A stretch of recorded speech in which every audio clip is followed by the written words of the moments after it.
Hello friends, welcome back to Shai's Recipes. எல்லாரும் எப்படி இருக்கீங்க? நல்லா இருக்கீங்களா? இன்னைக்கு நம்ம சேனல்ல அப்படியே hotel style egg fried rice எப்படி செய்யலாம்ன்றத வீடியோக்குள்ள பார்க்கலாம் வாங்க. ஃப்ரைட் ரைஸ் செய்யறதுக்கு முக்கியமா நம்ம கவனிக்க வேண்டிய விஷயம் ரைஸ் தாங்க. பாஸ்மதி ரைஸ்ல செஞ்சாதான் ஃப்ரைட் ரைஸ் ரொம்ப நல்லா இருக்கும். அதை இந்த மாதிரி ஒரு 90% அளவுக்கு குக் பண்ணுங்க. அப்பதான் நல்லா இருக்கும். ரொம்ப கொலைய விட்டுற வேண்டாம். இந்த மாதிரி நல்ல உதிரியா நான் உப்பு போட்டு நல்லா வடிச்சு வச்சிருக்கேன். அதை நல்லா ஆற விட்டுருங்க. அப்பதான் மிக்ஸ் பண்றதுக்கு ஒன்னோட ஒட்டாம நல்லா வரும். ஃபர்ஸ்ட் ஸ்டெப், ஒரு கடாயில் ஒரு 3 டேபிள் ஸ்பூன் ஆயில் சேர்த்துக்கோங்க. ஆயில் கொஞ்சம் சூடானதுக்கு அப்புறமா ஒரு 7லிருந்து 8 பல் பூண்டு நல்லா பொடியாக கட் பண்ணி அதோட நீங்கள் சேர்த்துக்கோங்க. பூண்டு கொஞ்சம் வதங்கட்டும். அதுக்கடுத்து ஒரு பாதி பெரிய வெங்காயத்தை பொடியாக கட் பண்ணி அதையும் இதோட ரெண்டையும் சேர்த்து நல்லா மிக்ஸ் பண்ணி விட்டுக்கோங்க. இப்போ பாருங்கள், வெங்காயம் ஓரளவுக்கு குக் ஆயிருக்கு. இந்த டைமில் ஒரு 1/2 கப் அளவுக்கு முட்டைக்கோஸ் சேர்த்துக்கோங்க. சேர்த்துட்டு ஒரு தடவை கலந்து விட்டுருங்க. ஃப்ளேமை ஹையில் வச்சே வதக்கி விட்டுக்கோங்க. அப்போ தான் காய் ரொம்ப சாஃப்ட் ஆகாமல் இருக்கும். அதுக்கப்புறம் ஒரு 1/2 கப் பீன்ஸ் சேர்த்துக்கலாம். ஃப்ரைட் ரைஸ்க்கு காய் முழுசாக வேகக்கூடாதுங்க. இப்போல்லாம் சூப்பர் மார்க்கெட்டில் செலரி கிடைச்சா கொஞ்சமாக நீங்கள் பொடியாக கட் பண்ணி அதை சேர்த்துக்கோங்க. ஃப்ளேவர் ரொம்ப நல்லாயிருக்கும். இப்போ எல்லாத்தையும் ஒன்றா மிக்ஸ் பண்ணி விட்டுக்கோங்க. அதுக்கடுத்து ஒரு 1/2 கப் கேரட் அதையும் சேர்த்துட்டு நல்லா கலந்து விட்டுருங்க.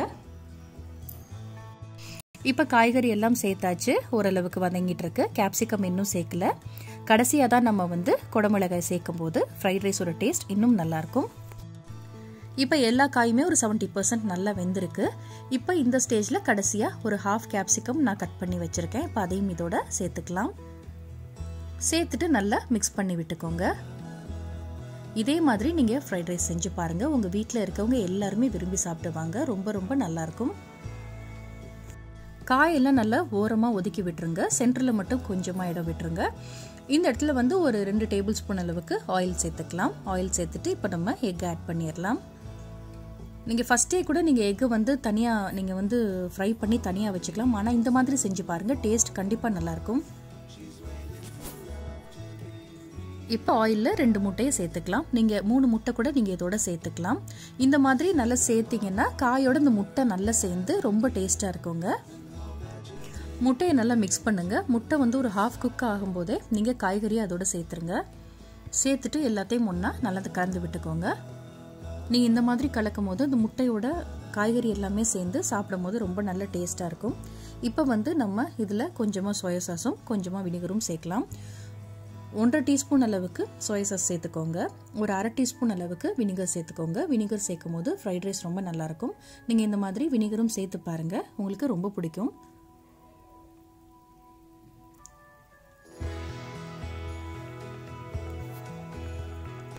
இப்போ ஆல்மோஸ்ட் நமக்கு வெஜிடபிள்ஸ் எல்லாமே ஓரளவு குக் ஆயிருக்கு. இந்த ஸ்டேஜில் நம்ம இதுக்கு காய்க்கு தேவையான அளவு உப்பு சேர்த்துக்கலாம். நான் ஆல்ரெடி சோறு வடிக்கும் போதே நான் உப்பு போட்டு தான் வடிச்சிருக்கேன். ஸோ கொஞ்சமாக சால்ட் சேர்த்துக்கோங்க. ஃப்ரைட் ரைஸ் எப்போவுமே நீங்கள் செய்யும்போது கடைசியாக உப்பு சேர்த்துக்கோங்க. நீங்கள் காய் சேர்த்த உடனே உப்பு சேர்க்க வேண்டாம். இப்போ எல்லாத்தையும் ஒன்றா மிக்ஸ் பண்ணி விட்டுக்கோங்க. இப்போ ஃபைனலாக நம்ம வடித்து வச்சுருக்க ரைஸை இதோட சேர்த்துடலாம்.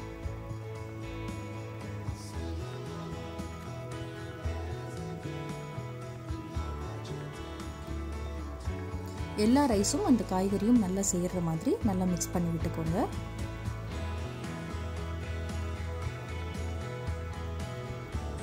இந்த ஃப்ரைட் ரைஸ் ஒரு மஞ்சூரியனோடவோ இல்லை ஒரு சிக்கன் கிரேவியோடவோ சாப்பிட்டீங்கன்னா ரொம்ப நல்லாயிருக்கும்.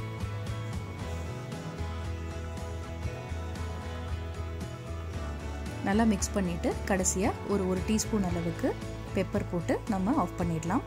அது மட்டும் இல்லை, உங்ககிட்ட ஸ்ப்ரிங் ஆனியன் இருந்துச்சுன்னா மேலே கொஞ்சமாக ஸ்ப்ரிங் ஆனியன் தூவிட்டு நீங்கள் கேஸ் ஆஃப் பண்ணிடலாம். நான் இன்றைக்கி ஸ்ப்ரிங் ஆனியன் இல்லாததுனால நான் சேர்த்துக்கல.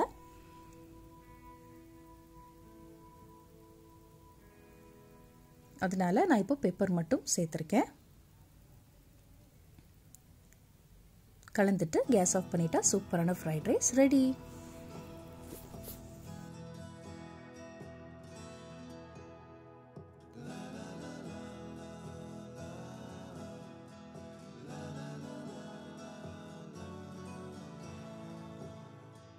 பிகினர்ஸ்க்கு இந்த வீடியோ ரொம்பவே யூஸ்ஃபுல்லாக இருக்கும்னு நினைக்கிறேன். ரொம்ப பிடிச்சிருந்தா லைக் பண்ணி ஷேர் பண்ணுங்கள்.